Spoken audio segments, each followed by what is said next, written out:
I'm excited to dive into the topic for today because it's one that I get a lot of questions about, but I haven't done, kind of strangely, a whole lot of content about. So I'm excited to share with you my top 10 tips for creators.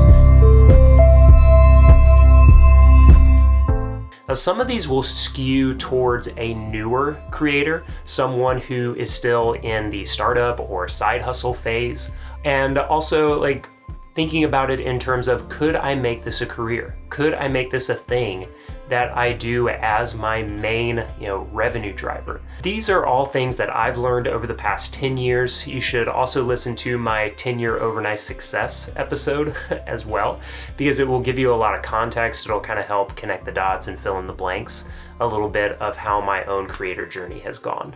The first tip that I have for creators is you'll never get anywhere if you don't start.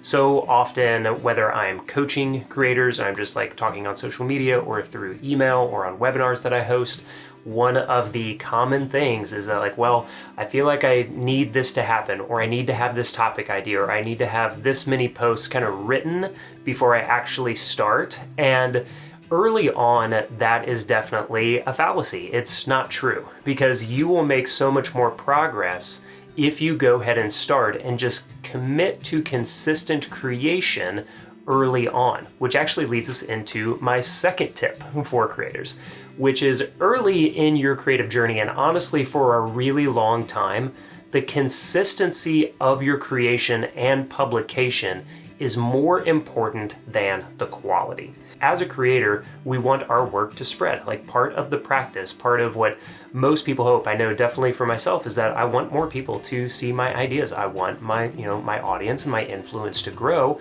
because I believe in the ideas that I'm sharing. One of the interesting things about early stage content creation is that honestly, not that many people are going to read, listen, or watch what you do, what you make. And that can feel kind of depressing, but I also hope on the flip side, you can see it as a silver lining. Even if what you're making early on isn't as good as you want it to be, well, the good news is that not that many people are going to see those videos. What's important is that you practice early on. Ira Glass has a great segment kind of speech about this that has become known as The Gap. I'll actually link to it in the description in the show notes below. And what he says is that a lot of people get into creative work because they have good taste. But early on, you're making things and you realize, it's not really that good. It's not as good as I want it to be. And that can be depressing. But the only way to get as good as you want to be, to increase that quality, to close the gap, is to do the work, to have a certain volume of work that you are creating. That leads us into the third tip for creators, which is to follow my milestones of the 10, 100, 1000 round rule, or the 100 rep rule. And what that is saying is what you should focus on early on is just getting your first 10 rounds complete. Get to those first 10 videos, those first 10 podcasts, those first 10 blog posts or email newsletters. Get those done, because then you'll know enough. That might take you 6 to 8 weeks or a few months. You'll know enough about your consistency, about your quality, about your interest in the topic and in the channel, whether you're writing, podcasting, or making videos. You'll know enough about it to decide, okay, is this a topic I want to kind of keep going on? Is this a type of channel and platform that I want to spend more time on? And once you decide that, once you kind of run enough 10 round experiments, then your goal is to get to 100. Once you do 100 rounds of anything, you are going to feel that much more confident. And I can almost guarantee you that if you're consistent and pretty focused, not even entirely focused, but pretty focused on a topic and a niche for those 100 rounds of content, you are going to have a little bit of an audience that you built, maybe a larger audience. The fourth tip for early stage content creators is to teach your younger self. Oftentimes it's tough to think about what do I want to talk about, or who am I going to reach? often the easiest person to teach is the younger version of yourself, the earlier version of yourself that was having trouble with the kind of topic that you're more of an expert in now. And so I always like to kind of ask myself the questions or offer the prompts of like, what would I tell my younger self, my earlier self, that beginner mind about this topic? Another way to approach this question of early content to create is thinking about like, well, around this topic, like what kind of questions do people commonly ask me about it? And so really the way that you want to be thinking about this is, how can I help one person? How can I lead into answering a question for someone? Which leads us into our fifth tip for new creators or early stage creators, which is just teach one person at a time. Don't think about getting to necessarily like 100 or 1,000 subscribers right now. And if you're right around in that kind of stage, in that number, this advice still applies for a really long time, if not forever. Really individualize and externalize your content to think about helping one person.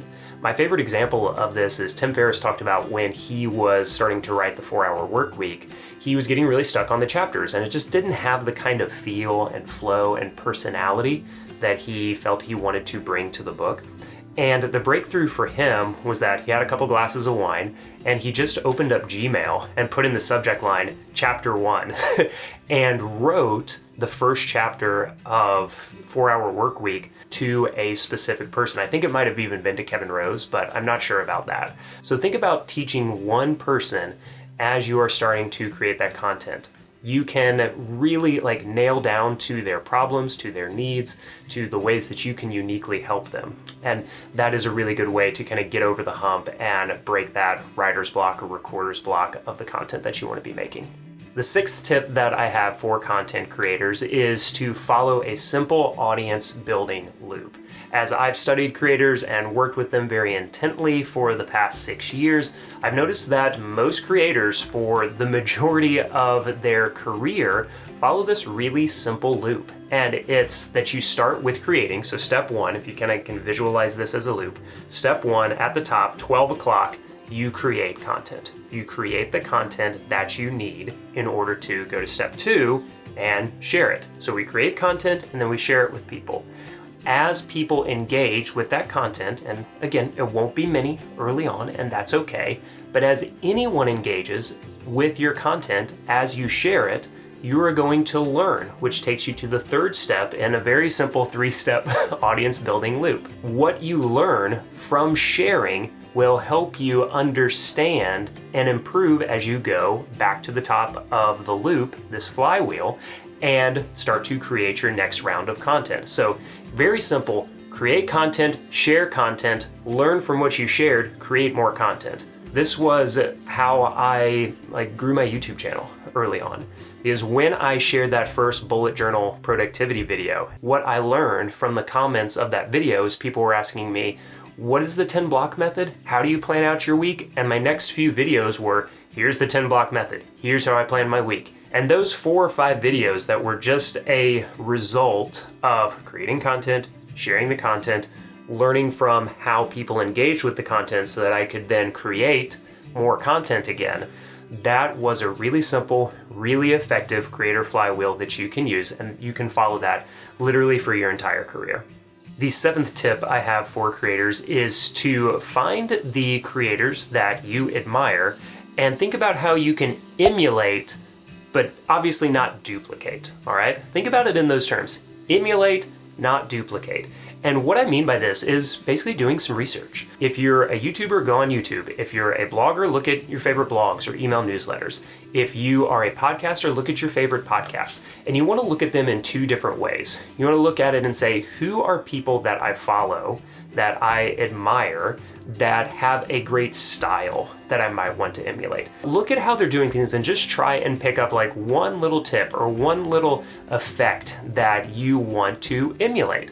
I do this with Matt D'Avella and Ali Abdaal and Marie Poulin. These are all people that as I watch them, I'm like, oh, it's really cool how she did that. I'm going to try and like improve my lighting a little bit because I really love how Amy lights her videos. I'm emulating without duplicating, so it gives me some good ideas for style. The other thing is you can literally look at some of your favorite creators and observe what are their most popular videos. What are they talking about that is resonating with their audience? Now, this is more specific to like people who might be in the same niche as you, because what you can do is look at those popular videos. They're probably popular for a reason, and do a similar video in your own style. Again, I want to be really clear about this because you don't want to duplicate and copy what they're doing, but it is totally okay, in my opinion, to emulate some of the topics and style so that you can start to build more ideas for yourself and the content that you want to be creating.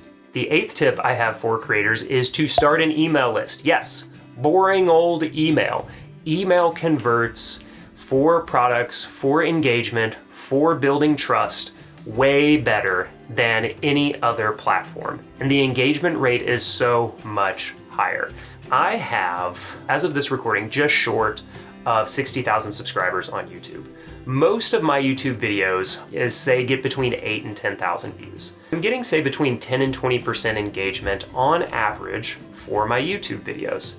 Every single email that I send averages an open rate of 40%. So 4 times as many people engage with my emails as they do my YouTube videos. This is like how much more powerful email is from an engagement perspective. I'm recording this a couple of days before I launch my Productivity Power Up Cohort 2, Round 2 course.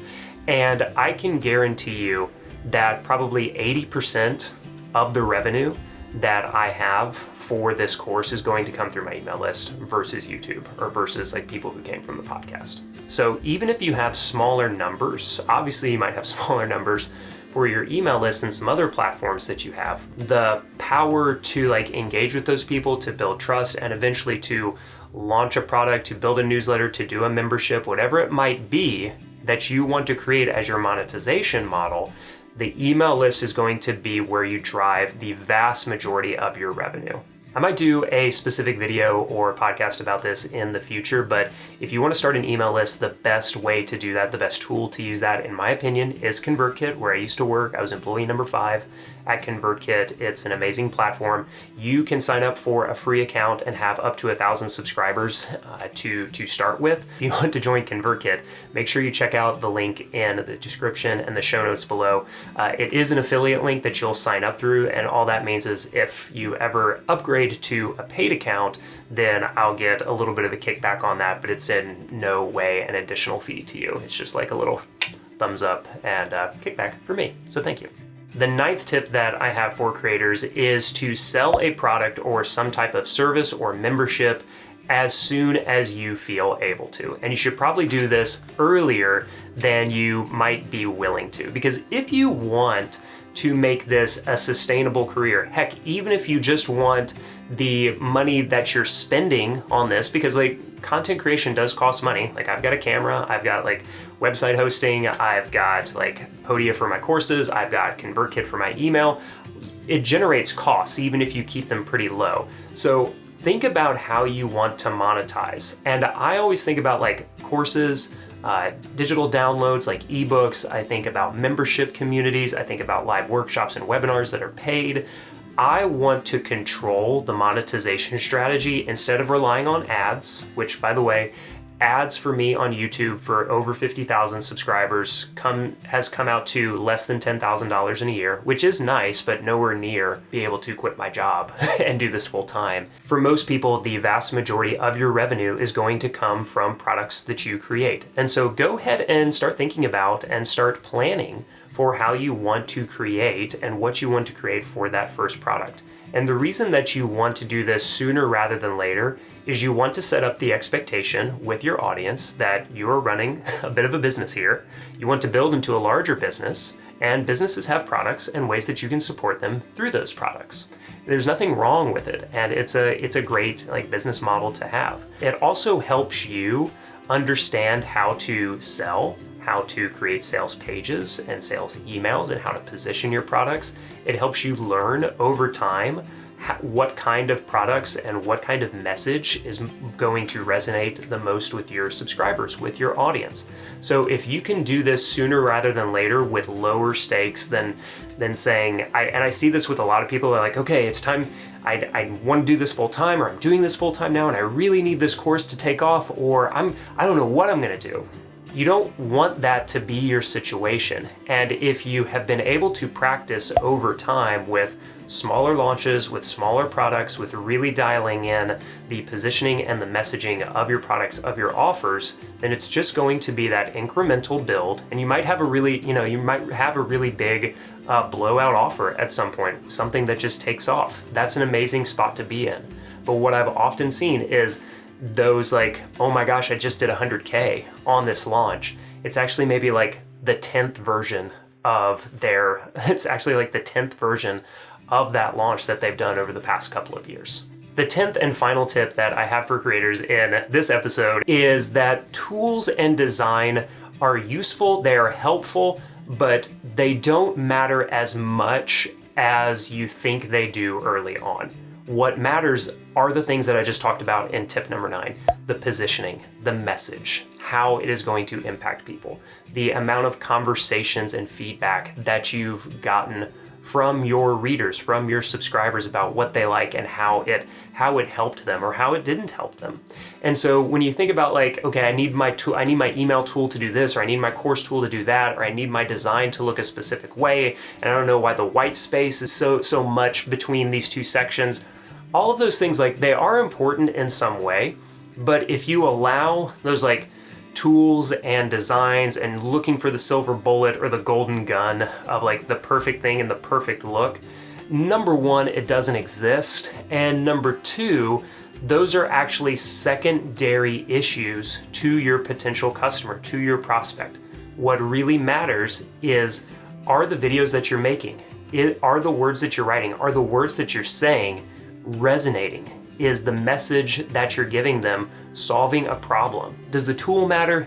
Yes, it does. Does design and how it looks matter? Yes, it does. But the reason that I left this at number 10 is to tell you that all those other 9 tips, strategies are so much more important. And if you have consistent content, if you've built trust, if you've built your audience, if you have done all of those things and they understand the message and you know how to position the content and the course and the product that you have, that is going to matter so much more than the specific tool that it's hosted in, the way that your sales page looks.